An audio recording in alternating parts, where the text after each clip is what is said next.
Greetings, fellow gamers. I'm Limey Geek. And I'm Insomniac Matt. And we are here today for our inaugural Silent Majority Gamers video podcast, I guess is what you'd call it? Vodcast? Vodcast, sure, whatever. So this is Silent Majority Gamers. This very first episode, we thought what we would do is tell you a little bit about what Silent Majority Gamers is and why we started it. So, if you go to any online gaming forum these days, any comment sections on posts, you're going to see just a ton of negativity, hate. There's a lot of gamers out there who are just, they have a real sense of entitlement, and everything is negative. They're just hating on anything that isn't, any game that doesn't cater specifically and do things exactly the way they want it is the worst game ever. And, these people are filling a lot of message forums, and, I went to several times I've gone to the forums for a game that I want to, get some more information on or get some hints and some tips, and you go look at the forum, and it's just filled with people complaining about stuff, right? It's just a ton of negativity. So I don't believe that those people represent the majority of gamers. I think those people are a small but very vocal minority. And so what I wanted to do was do something to celebrate the positive side of gaming, to give a voice to the positive side. And that's what Silent Majority Gamers is, to give a voice to that silent majority who enjoy gaming, celebrate it. It's a great hobby, it's entertainment, I do believe it's an art form, so that's what we wanted to do, to kind of bring some balance and bring the other side of the story from those people who are not just complaining about everything. Right.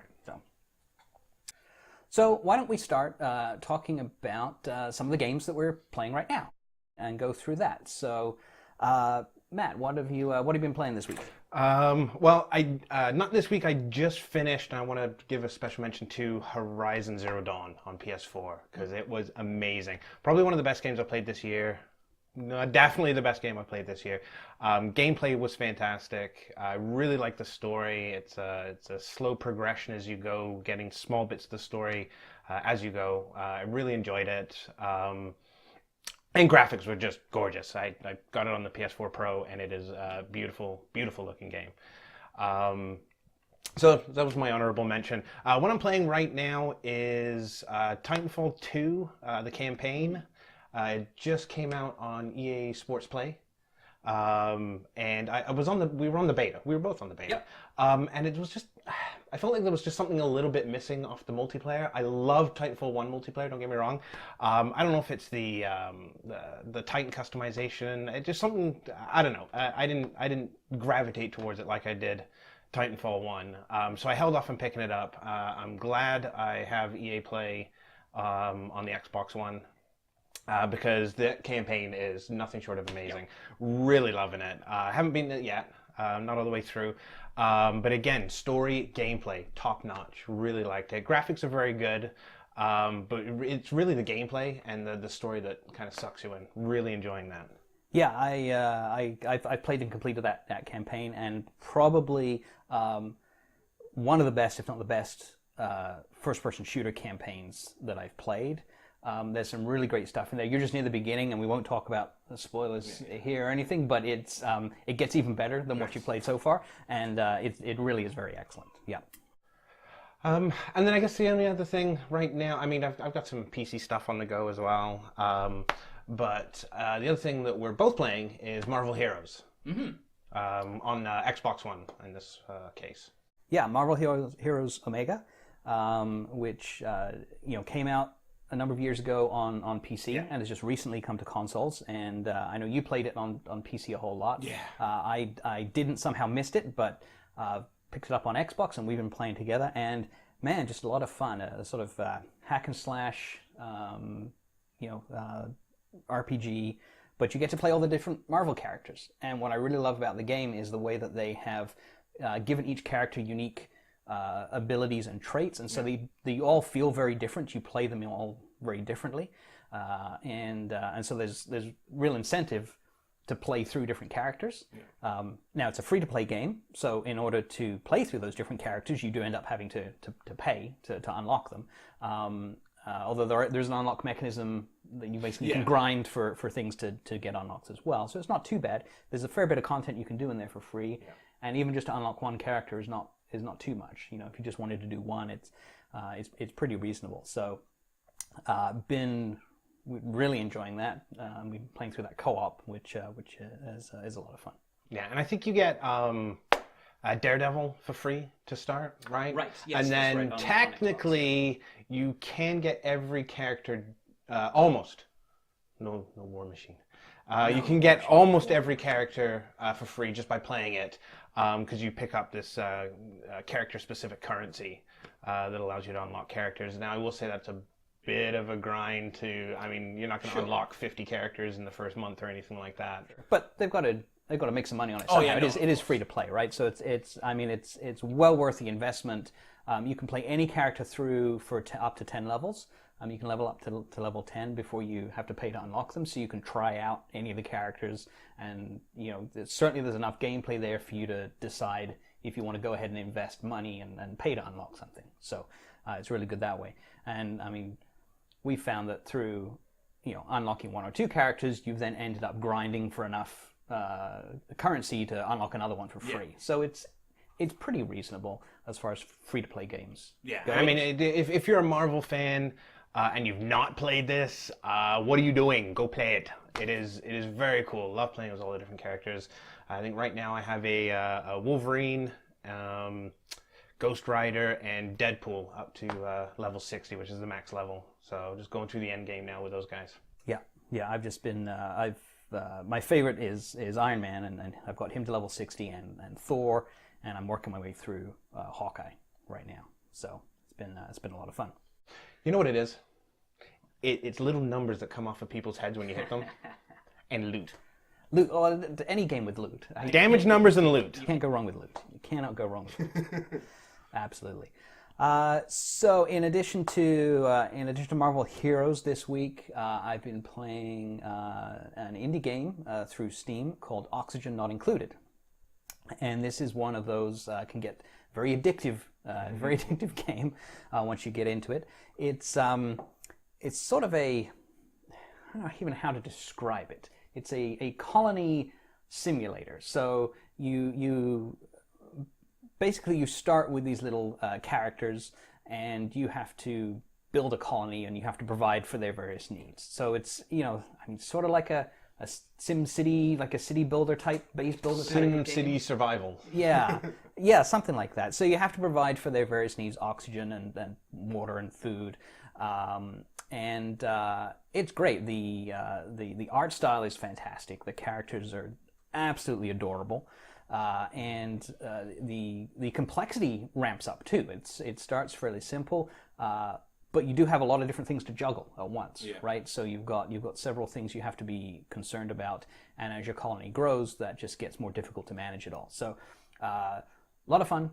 Been playing a lot of that. It speaks to the puzzle solver in me, because you've got to sort of figure out how to best lay out and build your base, and how to manage all the different resources you have. So if that kind of thing appeals to you, it's on Steam right now. It was like $27. That's Canadian on Steam for us, and not that expensive at all. Great game. Highly recommend it. My Steam review would be: didn't build a bathroom, they peed on the floor, we'll mop again. I think that's about it. I've been Marvel and Marvel's kind of sucked the free time out of me. Yes. Grabbed a couple of demos, and I have a backlog of way too many games to get through. The backlog is ridiculous. I sit down, it's either Marvel Heroes right now, Titanfall 2 campaign, or MLB The Show for PS4, which I'm a huge fan of. I love MLB The Show. One of the reasons I got a PS4 in the first place, like that was the only exclusive that was out at the time that I wanted, because there's no other MLB games on any other console right now. Right. Sony owns the rights. Although it's my Spider-Man machine. It's for when Insomniac Games brings out Spider-Man. So that's the other reason to own that. Yes, for the exclusive. I may have to invest in a PlayStation 4 when Spider-Man is released. So, all right. Well, moving on from what we're currently playing, talk about one particular upcoming game I wanted to mention, and that's Assassin's Creed Origins. Yeah. Reason I wanted to bring that up is this month it's IGN's IGN First's game, their IGN First promotion where they highlight a different game every month, and they've released some new information on it. We saw Assassin's Creed Origins at E3 on the Microsoft stage, and it looked fantastic, and one of the upcoming 4K games, and that's a whole other discussion we'll get to another day, but looked really good. And then the IGN First stuff this month is providing some more info. They just released a video on the combat system, sort of looking in depth at the new combat system. If you haven't watched it, I highly recommend you go check that out. But they're really making some changes with this one. On the whole, though, Assassin's Creed has taken a year off. It was an annual franchise. They took last year off after Syndicate the year before. What do you think of that? What's your feeling on? So I mean, I skipped Syndicate. Okay. I was Assassin's Creed did it out. Right. Assassin's Creed it out. I think a lot of people were. And right. So I mean, going to every other year. I mean, sometimes I feel that maybe even that's a little much at times. But if you had like Assassin's Creed and Far Cry off year against each other, that might be all right. But I'm really excited for it because I haven't played in a while. The last great Assassin's Creed was Black Flag, in my opinion. I thought that was phenomenal. Loved the naval combat to it. And yeah, I've taken a couple of year break, so I'm really looking forward to it. I love, again, loot. Loot. You can level up your character with skills. One thing that I thought was really interesting from the video you were just referencing is they spoke about the combat and how in the past it was sort of a paired combat. So you have dude here, and you hit an attack button, and he will make his attack animation, and this guy here will go into it. So now all of a sudden it's more of a dance, right? And it's an animation dance back and forth. Whereas now what they've done is they're going by hitboxes, kind of like fighting games. So you can swing a huge sword, and if you miss, you're going to open yourself up to attack and that sort of thing. So it's more free-form combat, which I really like the idea of. So yeah, I'm excited. Yeah, it sounds like they're really making it the combat a lot more strategic, and you have different options. Before it could kind of devolve into mostly button mashing in the previous games. I agree with you on Black Flag. It was my favorite Assassin's Creed game, and what excites me is the team that's doing Origins is the Black Flag team. This is their game after that one. So I have high hopes for this one. It did look great. I am going to be playing it in 4K. So let's we'll keep an eye on that one. But do continue to check out IGN's coverage this month because they'll have lots of good info on it. Moving on to news for this week. We're not going to cover too much, but there was one item that I thought was really interesting, and that is No Man's Sky. There was they just released a new update for the game. And a fairly major update, added a bunch of new stuff to the game. I mean, this game is a year old now, but the update came out. And what I thought was actually interesting was the reaction from a lot of people in the community to this update, which has been typically very negative, a lot of snark. People are just not happy with this free update that makes the game better. So, I didn't play the original game. I know you did. Yeah. So what's your take on this? Is this was the original game as bad as everybody says? Was it really just a shell of a game that wasn't worth the money? So I mean, it kind of reminded me of like Ark Survival or something like that, where it almost felt like it was an indie game with some great ideas. But I found I ran out of steam after about 15, 20 hours in, where I felt like I was doing the same thing over, and it was kind of getting a little boring. The game is definitely not as bad as what everybody has made it out to be. The poor dev has probably had more death threats on this guy than anybody else. It's insane how many people wanted blood for this guy for not delivering what they thought he had promised already. But it is a really enjoyable game for the first 15 hours. So now with this patch, I am definitely going to go pick it back up again. I've seen some of it in motion, and it looks gorgeous. They've ramped up the textures and things like that. And I believe they said they've added 30 hours of gameplay or interactions. 30 okay. Extra hours of interactions. Even Sean Murray doesn't want to use the word gameplay. But I mean that doubles the size of the game, right there, when it comes to content. So it's definitely something I'm going to pick up again. And I think that the best way to look at it, I mean, if you didn't, or if you played it and then stopped playing it because you just couldn't stand the game, I'm not sure this patch is going to bring them back, but if you stopped playing it like I did due to boredom, basically, I highly recommend going back to it.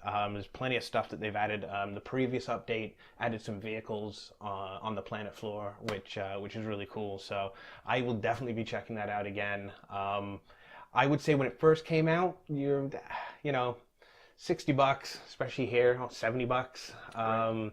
It was a little steep, I would think, for this game, especially when it first came out. I would have brought that out as almost like an early access for $30.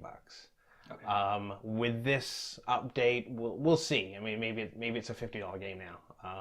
But it definitely, I really felt I overpaid for what I got when I first picked it up. Okay. All right, that'll do for the news this week. We're really getting to the end of this first episode now. Normally at this point, what we'll do in future is a mailbag. We want to answer viewer questions. But this being the first episode, there are no viewer questions. So this is the call for you guys to send stuff in. You can either post a comment on this video, or you can reach out to us on Twitter at SilentMGamers, and we'll collect questions and comments, and maybe then bring those up on the next episode. In addition to that, though, we want to hear your feedback on Silent Majority Gamers, what you think, what kind of content and coverage you'd like to see. We've got plans to do some various different types of videos. We'll maybe do some Let's Plays and some quick looks and those kinds of things, sort of traditional gaming content. But we want to bring that sort of different perspective to it and celebrate the positive things. But if there's something you guys would like to see, then let us know. Again, either comment on this video or Twitter's another way to get a hold of us. And yeah, we want to build this channel so that we provide what you, the viewers, want to see.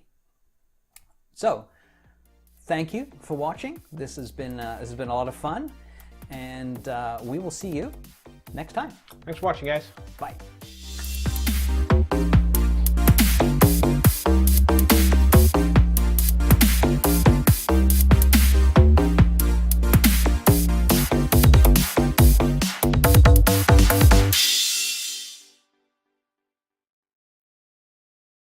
All right. Why do you look bigger on the screen than me?